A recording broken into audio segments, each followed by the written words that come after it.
8h41. Patrick Bruel est notre invité ce matin dans l'émission. Il y a 2 chanteurs sur le plateau, Patrick, et face à vous, Jean-Luc Fonck. Vous avez entendu la chanson de Jean-Luc ? Mais je ne connaissais pas Jean-Luc. 2 salles, 2 ambiances. Mais je connais depuis tout à l'heure et son travail et la prouesse qu'il réalise depuis si longtemps. Voilà. On en a parlé avant. Il découvre 4 mots chaque semaine qu'il doit placer dans une chanson. Je trouve ça remarquable. Ça devient une œuvre. On peut le faire comme ça. Ça part de rien, ça arrive nulle part et c'est formidable. Il y a vraiment des albums qui sortent. Comme nous tous. Oui, c'est ça. Poussière. C'est le genre de choses que vous faites avec des copains sur un morceau. Il vous dit, ouais, place ce mot-là, et hop, ça fait un tube. C'est pas comme ça, mais on peut partir en effet de plusieurs. C'est exactement ce que fait Jean-Luc. Je trouve ça génial parce que vous partez de certains mots qui vous emmènent sur un chemin, sur un souvenir. Ça vous oblige à rester dans des clous. Ça peut Lui être pas. Hein. Très intéressant. Non, mais ce qui est intéressant, c'est de voir à partir des mots sur lesquels il part aujourd'hui, où est-ce qu'il va et où est-ce que quelqu'un d'autre irait. Un jour, on vous a pas dit, bon, tu places cassé et voix et on verra comment ça se passe rapidement. Non, mais moi, ce qu'on m'a dit très souvent avec mes copains, c'est de placer un mot pendant une émission de télé. Ah oui, bien sûr. Et là, je suis en direct dans des émissions où ça n'a rien à voir et je balance un mot qui... Tout le monde, voilà. Mais je gagne, mais mes copains sont contents. Comme football aujourd'hui, quoi, par exemple. C'est ça. Comme victoire, tu veux dire. Arrêtez avec ça. Ce soir ensemble, c'est le double album, double DVD de Patrick Bruel qui vient de sortir. 900 000 spectateurs, un passage plusieurs fois par Forêt Nationale avec une énorme surprise qui a été faite. C'était pour votre anniversaire. C'est fou. Ouais. Et les images sont pas dans le DVD parce que Il y vous en a avez tourné quelques-unes. à Paris. Il y a des petites, quand même. Il y a des petites. Dans le bonus, il y a des petits clins Il y a d'œil. des petits clins d'œil. Ouais. Mais le concert a été capté à Paris. À Paris, la Défense Arena, qui était un événement. C'était la première fois que je le faisais. Il n'y avait pas eu beaucoup de concerts. Cette salle a ouvert un an plus tôt. Ouais, c'est l'ancien Bercy qui a été retravaillé. Non, pas du tout. Ah non, c'est à la Défense, pardon. Non, Oui, c'est pardon, la grosse pardon. confusion. Non, c'est le stade de Colombe, en fait. Oui. C'est un stade. C'est du rugby à la base. Il y a 40, il y a possibilité de mettre 38 000 personnes. Et voilà, ça donne ce que vous avez derrière vous. C'était extraordinaire. C'est la même tournée, c'est le même concert que celui que vous avez vu à Forêt ou que les gens ont vu. Mais sauf que dans cet espace-là, on est obligé de multiplier par 3 tout. Le public, 3 fois plus. Et les écrans, 3 fois plus grands. Voilà, il n'y a que moi qui est resté. Malheureusement, je n'ai pas pu me multiplier. La scène, pour tous ceux qui ne vous ont pas vu sur scène, la scène est très très impressionnante. Vous participez au choix justement de tout l'aspect technique, tous les écrans. Vous êtes derrière tout ? Tout. Derrière tout, puisque c'est le domaine dans lequel j'interviens à toutes les étapes, puisque quand je fais du cinéma ou du théâtre, je me mets à disposition et au service d'une équipe et d'une autre création. Mais là, tout. Je suis à la mise en scène, je fais des chansons, des musiciens, de la scénographie, des lumières, mais je m'entoure de gens extrêmement compétents et les équipes qui m'ont aidé à réaliser les images qui sont sur ces écrans géants. C'est une équipe formidable qui s'appelle Cutback. Et ça n'a rien à envier au show à l'américaine. Hein, c'était un peu le but au départ, c'était de se dire, une fois dans ma vie, je vais essayer d'avoir des écrans comme ceux qui m'ont fait rêver. C'est vrai que quand on va voir Coldplay, quand on va voir Muse, quand on va voir U2, quand on va voir cette extraordinaire proposition scénographique, je me suis dit, on a la chance d'avoir beaucoup de gens qui vont venir voir cette tournée. Donc, s'il y a un endroit où investir, où mettre le budget, où voilà, ça s'appelle mettre le paquet. On a mis le paquet sur les écrans.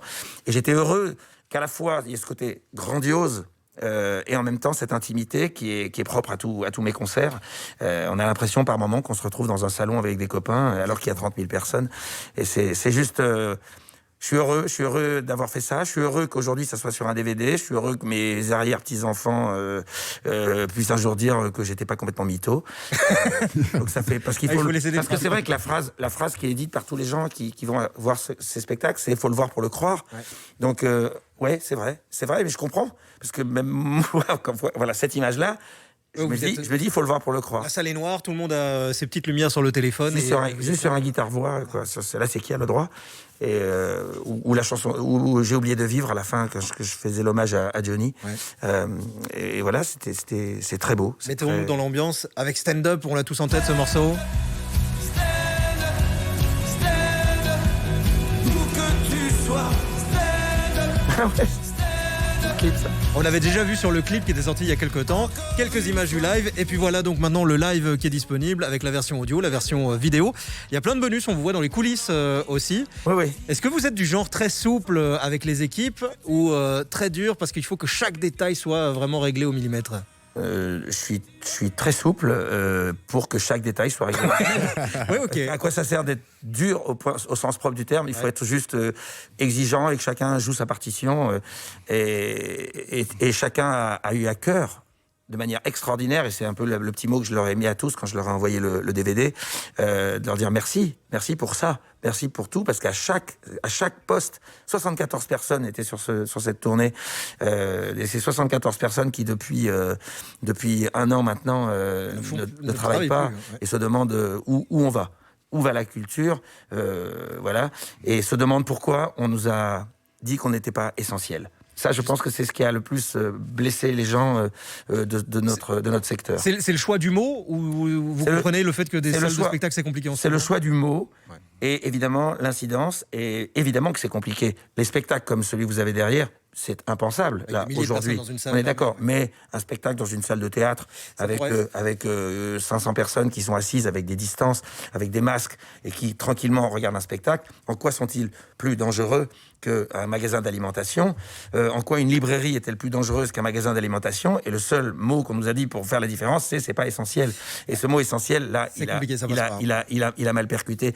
Et c'est vrai qu'il y a un secteur et plusieurs secteurs qui sont menacés. On va pas revenir sur tout ce que vous savez tout, mais aujourd'hui, c'est vrai il y a un vrai sujet. Espérons pour la suite quand même, parce que 13 juin, il y a une date qui est prévue à Forêt Nationale. Oui, bien sûr, on espère très vite, surtout que les salles de cinéma vont rouvrir. Nous avons un film qui sort, le Villa Caprice, qui sort le 20 en Belgique, et tant mieux, parce qu'il était prévu le 6 en France, le 6 janvier, et il ne peut pas sortir le 6 janvier, mais en revanche, il sortira le 20 janvier ici en Belgique. J'espère que d'ici là, toutes les salles pourront Et on reprendre espère aussi. que Hein. ça aura rouvert. Bien Vous êtes sûr, un patron bizarre, dans le la film. sécurité avant tout, le sanitaire avant tout, et la santé avant tout. Bien sûr. Vous êtes un patron un peu dur qui est dans des affaires un peu louches dans Villa Caprice. Dans Villa Caprice, je suis un homme d'affaires face à un grand avocat. Je suis un homme d'affaires mis en difficulté dans un scandale financier. Et il y a un face-à-face, un duel d'acteurs incroyable et qui manipule qui. Le film est très, très réussi. Et moi, je suis très fier d'avoir eu en face de moi un des plus grands, sinon le plus grand acteur français. C'est ça qui a fait que vous avez accepté le film, si je Oui, dis pas de bêtises. Hein. oui, Vous vouliez travailler avec lui. Oui, c'est de travailler avec Nils Arestrup au départ. Ensuite, on s'est assis à la table avec le scénario qui n'était pas complètement abouti. Et on a beaucoup travaillé avec lui, avec le metteur en scène, avec la scénariste qui est remarquable. Et ça a donné un film qui est plein de surprises. Et vraiment, en tant qu'acteur, ça nous amène de jouer des personnages un peu louches, un peu tordus, un peu machiavéliques comme ça. Ça vous amène à un travail, à une performance. Et j'ai pris beaucoup de plaisir à le faire. Ça s'appelle Villa Caprice, ça sortira donc en janvier. Il y a l'album, double album live, double album avec donc 2 CD et 2 DVD. Et puis on va vous voir partout en ce moment parce que vous êtes très impliqués chaque année quasiment dans Viva for Life. Et vous serez la semaine, à partir de jeudi, à l'enfermement donc de Sarah, Ophélie et Adrien. Et vous allez encore une fois participer à Viva for Life cette année. Vous êtes là quasiment chaque année. Avec plaisir. C'est un honneur déjà qu'on me demande de le faire. Et en ce qui me concerne, c'est un plaisir d'être là et de soutenir cette cause qui est imparable et qui est en plus dans une humeur, dans une ambiance, dans un climat très très agréable. J'ai des très beaux souvenirs de chanter dans ce froid glacial avec ce public qui est là quand même, et vous dans cette bulle. Je sais pas, cet échange qu'on avait fait aussi avec Adrien, avec Alors Regarde, quand on avait chanté. Oui, d'ailleurs, il n'était pas sur votre tournée. Je l'ai pas vu dans les duos sur le DVD. Oui, d'ailleurs, vous lui direz que quand on donne des rendez-vous, on vient, hein, parce que tout le monde a 9000 personnes qui l'attendent. Hein.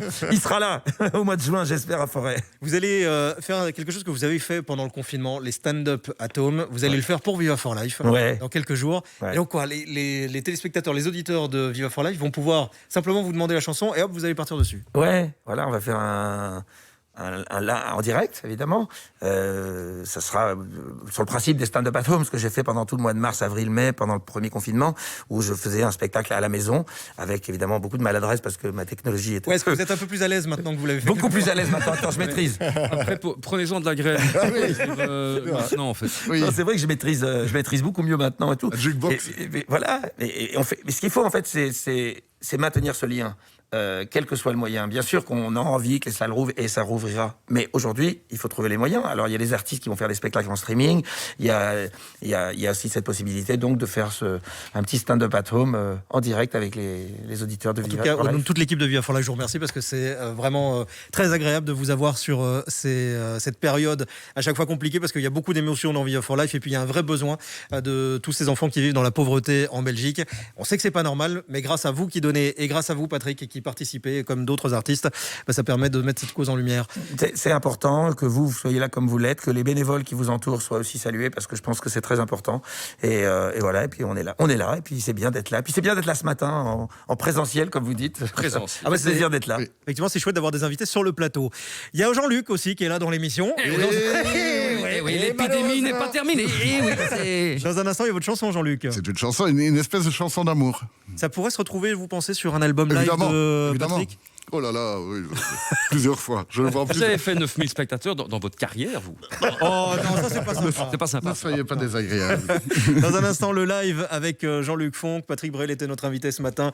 Je rappelle la sortie de ce double album ce soir ensemble. Merci beaucoup, Patrick. Merci à vous. Très bonne journée.